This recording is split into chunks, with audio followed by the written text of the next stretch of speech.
integrada sobre sequências de proteínas com anotações e hiperligações a outros recursos que possam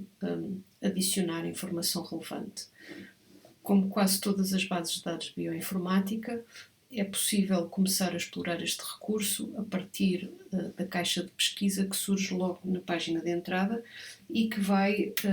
funcionar com pesquisa baseada em keywords. Neste caso, podemos, por exemplo, utilizar o nome de um gene para rapidamente conseguir recuperar informação sobre entradas que contenham esta palavra-chave, mas é preciso ter atenção para que a palavra-chave vai ser procurada em toda a informação disponível e não especificamente restrita a genes com esse nome. Iremos ver já de seguida que há filtros que poderão permitir reduzir o nosso universo de pesquisa, mas é igualmente preciso saber interpretar o tipo de entradas que o UniProt dispõe. Logo no primeiro resultado da busca, o UniProt chama a atenção para que a sua base de dados consiste em duas secções: as sequências manualmente anotadas, em que a informação foi compilada a partir de dados da literatura e curada por curadores humanos, portanto pessoas, por oposição a informação que é automaticamente anotada e não revista. Esta informação anotada será sempre de maior qualidade ou curada manualmente, mas é preciso cuidado porque nem sempre é do nosso interesse excluir as entradas não revistas, visto que pode existir informação relevante, por exemplo, proveniente de espécies menos estudadas e menos caracterizadas, que pode ser de interesse para o nosso estudo. A pesquisa que foi efetuada com o nome ACE2 deu origem a 846 resultados e podemos ver que 100 deles correspondem a entradas revistas e 746 a entradas com curação manual. Usando do lado esquerdo as opções do menu, nós podemos filtrar estas entradas por forma a reter apenas os organismos que nos interessam, o tipo de entrada ou fazer foco no nome do gene, no nome da proteína e ainda obter uma visão dos resultados, por exemplo, com base na taxonomia. Foi essa a opção que eu acabei de escolher e para visualizar a taxonomia poderemos ver que há uma árvore de resultados que começa a apresentar-se e que discrimina por que organismos se distribuem as entradas que foram encontradas, sendo que a grande maioria delas vem de organismos eucariotas, mas, por exemplo, nós recuperamos entradas provenientes de coronavírus. Isto é um pouco estranho, considerando que a nossa pesquisa foi um nome de um gene humano e, garantidamente, não é o nome de nenhum gene ou proteína conhecida no coronavírus, mas isto mostra-nos também a forma como o UniProt funciona do ponto de vista de pesquisas, porque, como já sabemos, a proteína humana ACE2 interage com a proteína spike do coronavírus e, dessa forma, vai aparecer anotada nas entradas correspondentes ao coronavírus, o que justifica o facto de estar a aparecer como resultado. Okay?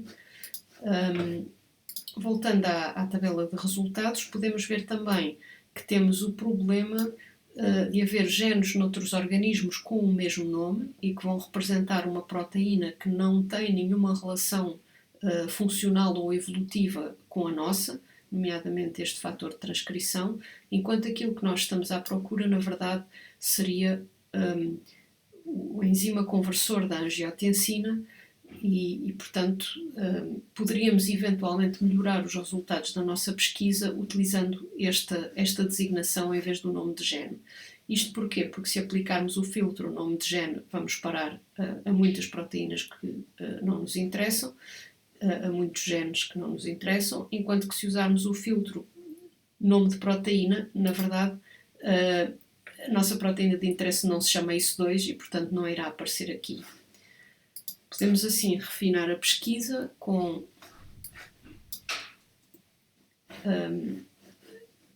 a designação que tínhamos aqui de angiotensina converting enzyme.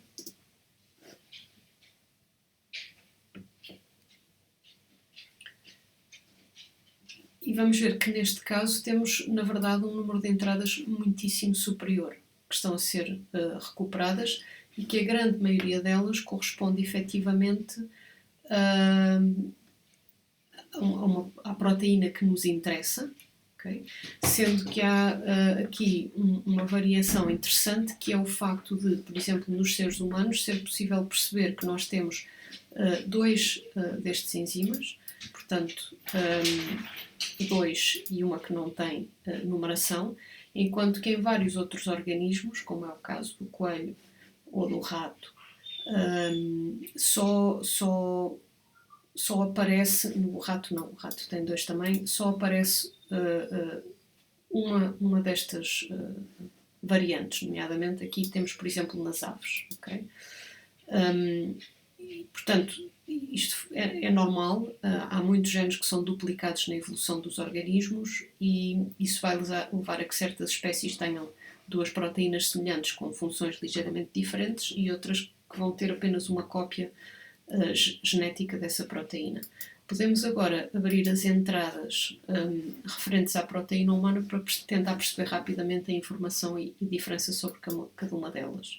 As entradas do UniProt, à semelhança de outras bases de dados, vão ter vários conteúdos diferentes, que neste caso estão sumarizados do lado esquerdo e é possível saltar de um lado para o outro. Começam sempre por um sumário, uma descrição básica do conhecimento sobre a função desta proteína. E, portanto, podemos aqui perceber que se trata de uma carboxipeptidase que efetua a contrarregulação do sistema hormonal renina-angiotensina, que é crítico para a regulação do volume de sangue e, portanto, da homeostasia cardiovascular. Mais especificamente, conversão da angiotensina 1 nesta forma e da angiotensina 2 nesta forma. Okay. Por curiosidade, a outra enzima, Angiotensin Converting Enzyme, o que faz é converter a angiotensina 1 na angiotensina 2. Okay? E, portanto, são duas proteínas que poderão ser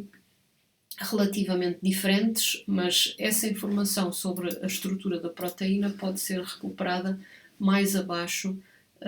se percorrermos a informação disponível na base de dados. Portanto, vamos ter nesta primeira secção sobre a função, vamos encontrar ainda a descrição da atividade catalítica, tudo o que for conhecido sobre ela, de cofatores, regulação cinética, dependência de pH. Depois, a secção dedicada ainda à função vai utilizar aqueles conceitos que exploramos nas aulas teóricas de gene ontology para descrever a função molecular e os processos biológicos em que a proteína participa, e ainda vamos ter informação em keywords e sobre as famílias e grupos de proteínas em que esta proteína está descrita ou associada. Temos depois a secção de nomes e taxonomia, em que basicamente podemos recuperar informação sobre as diferentes designações desta proteína e em que espécie é que estamos a ver a informação.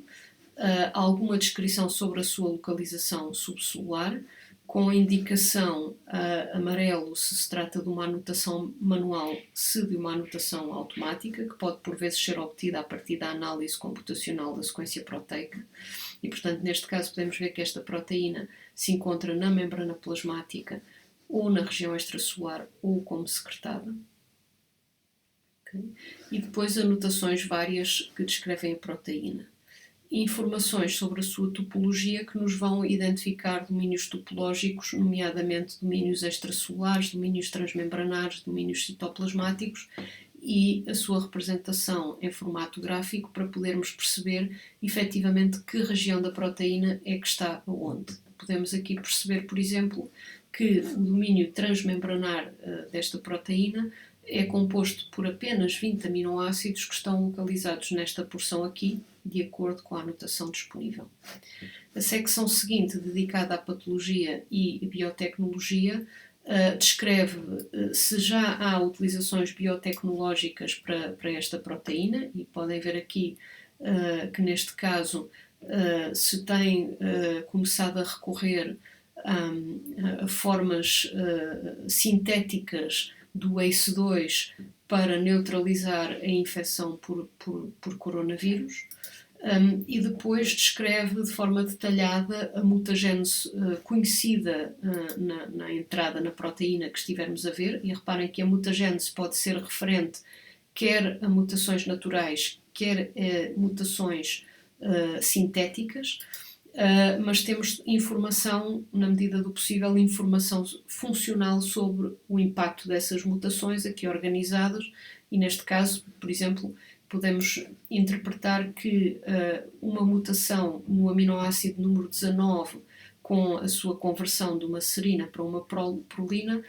é capaz de aumentar a interação da proteína ACE2 com a proteína spike do SARS-CoV e assim a restante interpretação dos resultados apresentados nesta secção, sempre acompanhados por um registro gráfico das posições que estamos a descrever. A secção de patologia também vai fazer hiperligação a outras bases de dados, nomeadamente base de dados de doenças e de fármacos, ou de produtos químicos, ou de variação genética,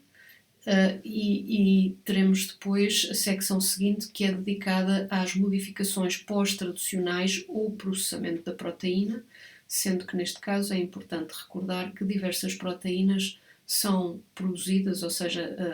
a cadeia peptídica que é sintetizada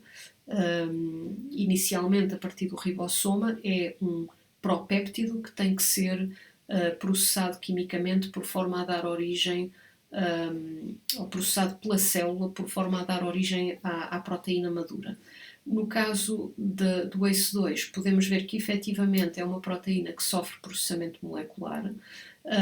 Começa por ter um péptido sinal que lhe vai permitir a entrada para o retículo endoplasmático, que é o percurso habitual de todas as proteínas membranares da célula, que se localiza no aminoácido 1 a 17.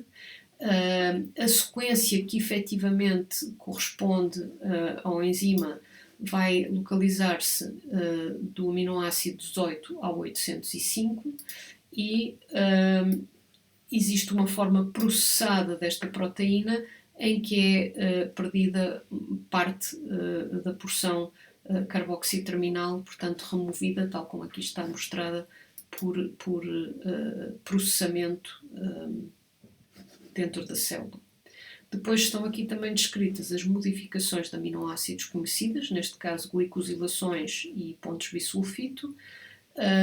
e consequências funcionais destas modificações. Okay? Podem aqui ver que a clivagem da proteína por certas enzimas, como o ADAM17, vão levar à formação de uma versão secretada, ou seja, extracelular desta proteína. Palavras-chave que referem as modificações pós-traducionais mais comuns, bases de dados proteómica em que encontramos dados brutos sobre a identificação da proteína e das suas modificações, e ligação a bases de dados específicas de modificações pós-traducionais, onde se pode ir buscar informação complementar. Entramos de seguida na secção sobre expressão, onde podemos ter, a princípio, uma visão da especificidade de tecido que esta proteína exibe, ou seja, se é expressa em todos os tecidos ou se há tecidos onde apresenta expressão preferencial, e podem aqui ver que ela é altamente expressa em células endoteliais, marcadamente no músculo liso do tecido arterial, mas outros tipos celulares onde se encontra e, por exemplo, que é co-expressa em células do alvéolo pulmonar, juntamente com esta outra proteína, que é um fator crítico para a entrada do SARS-CoV-2 na célula. Temos em seguida informação sobre os aspectos relativos à indução da expressão. Isto porquê? Porque muitos genes e muitas proteínas vão ter uma expressão variável dependendo dos estímulos intra ou extracelulares recebidos pela célula. Neste caso, pode-se ver que esta proteína tem tendência a ter expressão aumentada quando há falência cardíaca. Informação de que algumas isoformas, nomeadamente a isoforma 2, têm expressão aumentada em resposta a interferões, portanto, que é um gene estimulado pelo interferão, mas que a isoforma 1 da proteína não tem esta consequência. E, por exemplo, que no caso do epitélio das vias aéreas, que a expressão da isoforma 2 é induzida pela infecção por certos vírus, nomeadamente o coronavírus. Okay? Temos depois a ligação para bases de dados de expressão génica específicas que o UniProt, com que o UniProt interliga. Temos de seguida uma secção dedicada à interação, onde começamos por ter informação sobre as estruturas de subunidades em que definem o complexo mais estável em que as proteínas existem, e neste caso podemos ver aqui que o ACE2 na verdade forma um homodímero nas células e apresenta interações fortes com este conjunto de proteínas. Numa visão gráfica, um sumário das interações binárias descritas para esta proteína, indicando que há 12 parceiros de interação binária, e sempre que não for claro de onde é que a informação vem, há normalmente uma secção de informação que explica exatamente de onde é que vêm os dados. E podemos ver aqui que os dados apresentados são um conjunto de dados filtrados com elevada qualidade das interações binárias que estão presentes na base de dados Intact e que foram obtidas de forma automática pelo UniProt. Esta informação está aqui dito que é atualizado cada vez que há uma nova saída da base de dados UniProt e, portanto, é possível que em determinados momentos possa haver uma discrepância entre os dados apresentados no Intact e os dados apresentados no UniProt. Okay? Podemos depois ir ver mais informações sobre qual é o significado exato das interações binárias, etc. Na representação gráfica das interações, é de salientar diferentes cores na descrição das interações que existem e, ao contrário do que se poderia pensar à primeira vista, estas diferentes cores vão, na verdade, refletir a quantidade de informação que existe a justificar estas interações. E vocês podem ver aqui, por exemplo, que a interação com a cor mais forte é a informação de que a proteína ACE2 interage com a proteína spike do SARS-CoV, que aliás parece também interagir consigo próprio, spike do SARS e spike do SARS-CoV-2, e efetivamente em seguida a este gráfico há uma tabela que resume quem são as proteínas ou entidades apresentadas e o número de experiências que demonstram esta interação. E podem ver que, apesar do SARS-CoV-2 ser conhecido há relativamente pouco tempo, existem já 84 experiências que validam a existência de uma interação do SARS-CoV-2 com a proteína ACE2, muitíssimo superior a uma e duas experiências ou conjuntos de dados que validam a função celular habitual desta proteína. É depois disponibilizado uma hiperligação aos dados brutos que existem na base de dados Intact e que consubstanciam estes resultados experimentais. No entanto, há outras bases para além do Intact que descrevem interações proteína-proteína e, portanto, na secção seguinte vêm descritas os resultados observáveis ou conhecidos ao nível do BioGrid, do Complex Portal, do DEEP, do próprio Intact, onde podemos ver que além das 12 interações binárias haverá outras 11 interações que não foram consideradas pelo Uniprot como relevantes em termos de referência. Temos também a base de dados MINT e a String, e depois outras bases de dados como, por exemplo, de compostos químicos ou o RENACT, que também tem uma entrada para a proteína. A seguir à parte das interações temos as referências sobre a estrutura e neste caso começamos com uma visualização da estrutura tridimensional. Na verdade, um conjunto de estruturas tridimensionais que estão disponibilizadas a partir do Protein Data Bank. Okay? O Protein Data Bank tem vários repositórios internacionais em sítios diferentes, nomeadamente o Protein Data Bank Europe, Protein Data Bank americano, Protein Data Bank japonês, e um sumário do Protein Data Bank Europe aqui, e portanto todos eles estão hiperligados, e em cada uma destas bases de dados, para a mesma proteína, poderão existir diversas estruturas, e estas estruturas vão diferir quer na técnica, quer na resolução com que foram obtidas, quer nos péptidos que são utilizados para a obtenção da estrutura. E, portanto, aqui vamos ter apenas uma visão geral, se bem que dinâmica, porque nós podemos selecionar determinadas regiões da proteína e perceber exatamente qual é o aminoácido que estamos a visualizar e também, se estiverem presentes ligandos, ver qual é a referência de ligando, mas caso se queira perceber a informação e estrutura aqui em detalhe, o melhor será ir diretamente à base de dados correspondente buscar esta informação. Por exemplo, abrindo o Protein Data Bank para ir recuperar a entrada sobre este elemento que tem o número de código IR42 e que vocês podem ver que é uma análise da angiotensina humana nativa expressa neste organismo com este método técnico, com esta resolução e depois a descrição das citações correspondentes.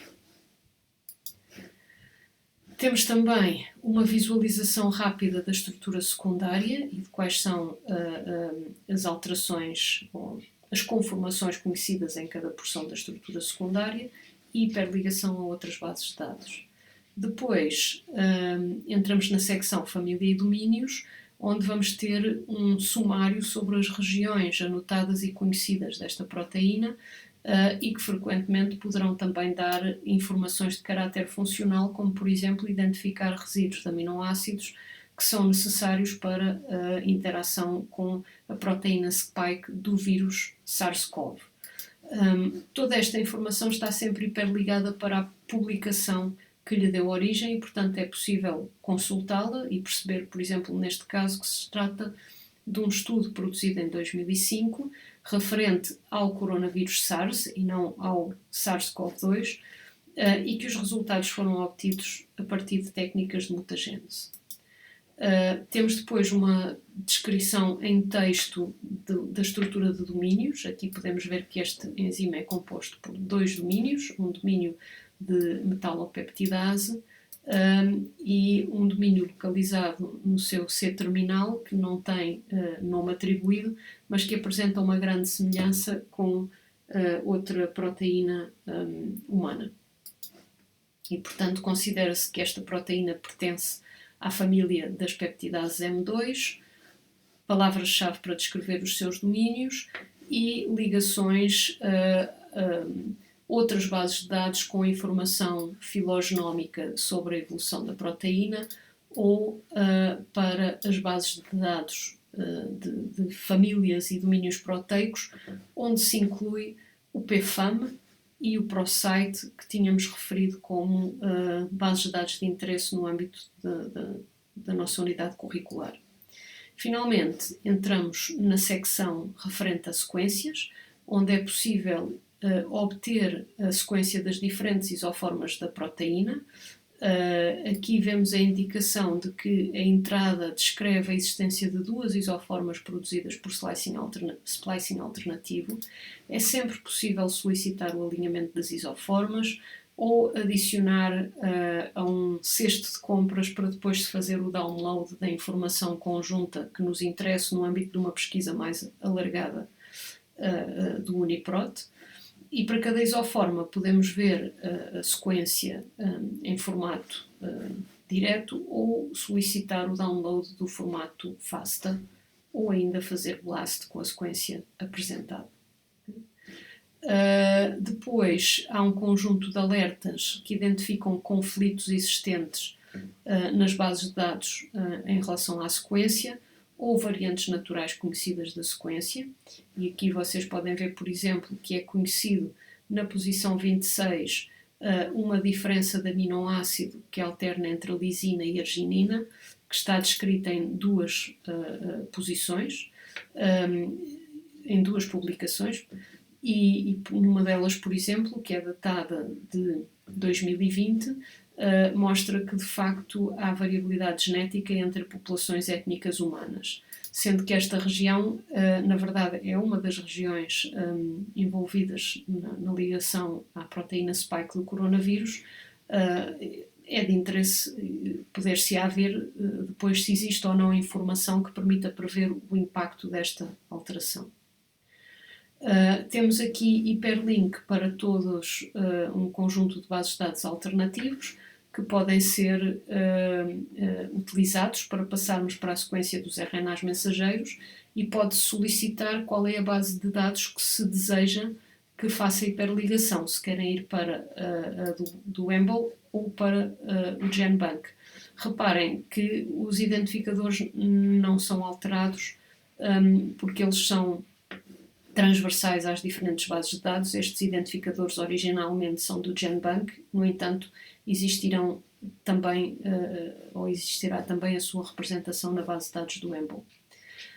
Temos também a possibilidade de passar para bases de dados da notação genómica, e se lembrarem da exploração feita na semana passada, o GeneID é a designação de genes a partir da base de dados do NCBI, e efetivamente este era o número identificador que vimos a semana passada como sendo relevante. O Ensemble tem como identificadores estes códigos extra longos que começam sempre pelas letras ENST e portanto são fáceis de perceber a sua origem. Temos depois uma secção dedicada a proteínas semelhantes, e aqui o NCBI vai, podemos ver a explicação, proporcionar ligações a proteínas que têm uma sequência semelhante com a nossa, com diferentes níveis de corte, ou seja, 100% de identidade, 90% ou 50%. Esta informação é baseada nos resultados dos clusters de referência do UniProt, e é possível consultar aqui a que é que isto se refere especificamente. No nível de 90% de identidade, vamos ver que existem estas entradas mais 63, e portanto um total de 69 entradas. Normalmente aparecem sempre listadas primeiro pelas entradas revistas, que podemos ver que são 2, e 47 de anotação automática. E dentro deste universo nós podemos ver que efetivamente temos as entradas do Homo sapiens, do orangotango, e que a partir daí todas as entradas não revistas vão corresponder a sequências com origem em diferentes espécies de primatas. E esta é uma das razões pelas quais, por vezes, nós podemos querer considerar estas entradas para estudos de semelhança, porque efetivamente, por exemplo, para o macaco rhesus não há nenhuma entrada revista e, no entanto, existem inúmeras sequências disponíveis e que parecem ser completas, visto que têm todas os mesmos 805 aminoácidos de comprimento que caracterizam a proteína humana. De reparar também que existem múltiplas entradas para o mesmo organismo, porque efetivamente não correspondem à entidade, à sequência de referência, mas sim a sequências que ainda precisam da anotação. Outro aspecto interessante ao nível da semelhança a 90% é que, para além de termos recuperado a informação sobre a enzima 2, aparece aqui a proteína angiotensina converting enzyme, portanto seria a 1, apesar de não usar essa identificação, humana. Portanto, podemos concluir que ambas as proteínas humanas são, apesar de tudo, altamente semelhantes, com uma semelhança superior a 90%. A qualquer momento é possível selecionar duas entradas e solicitar a sua análise ou recuperação ou alinhamento. Okay? Portanto, podemos aqui rapidamente pedir um alinhamento duplo da sequência da angiotensina, do ACE2 e da proteína ACE, para perceber quais são as suas semelhanças e as suas diferenças.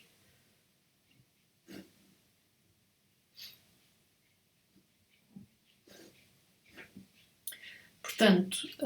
o sumário dos resultados estará tipicamente apresentado aqui no fundo e vocês podem ver que estas duas entradas são idênticas em 99,876%, ou seja, com 804 aminoácidos iguais, o que até leva a desconfiar que esta entrada possa estar anotada como sendo Angiotensin Converting Enzyme, mas na verdade ser o Angiotensin Converting Enzyme 2. Isso seria algo que teríamos que ir investigar. Aqui em cima vemos o alinhamento e todas as posições que são 100% idênticas estão marcadas com um asterisco e a única variação que encontramos é esta posição aqui e novamente isto leva a suspeitar que esta entrada possa estar incorretamente identificada como sendo ACE e não ACE2. Se expandirmos agora ou tentarmos expandir a nossa análise para os clusters com 50% de identidade, aqui iremos começar a encontrar outras sequências de referência anotadas e que provêm de organismos que são geneticamente mais distantes do que o ser humano e os primatas, nomeadamente genetas, bovinos, felinos, roedores e depois muitas outras espécies, sendo que inclusive se percorrerem a lista é possível encontrar aqui aves e répteis que vão ter enzimas semelhantes e que podemos, digamos, chamar para fazer uma análise comparativa da evolução com muita facilidade. Neste caso, eu vou limitar esta comparação por alinhamento múltiplo apenas às sequências de referência que nos surgem aqui, para manter a sua interpretação mais simples. E, portanto, é só selecionar os termos que nos interessam e pedir para efetuar o alinhamento múltiplo, como fizemos antes. E, neste caso, vocês vão ver que o conjunto de sequências selecionadas vão ser apresentadas lado a lado, com o mesmo código de asteriscos, 2 pontos, 1 ponto e espaço, a representar as regiões com maior semelhança. Caso queiram perceber mais sobre esta ferramenta, têm aqui sempre um tutorial de apoio que podem e devem estudar e é possível fazer download destes resultados ou editar e ressubmeter a pesquisa. Do lado esquerdo temos um menu que nos vai permitir colorir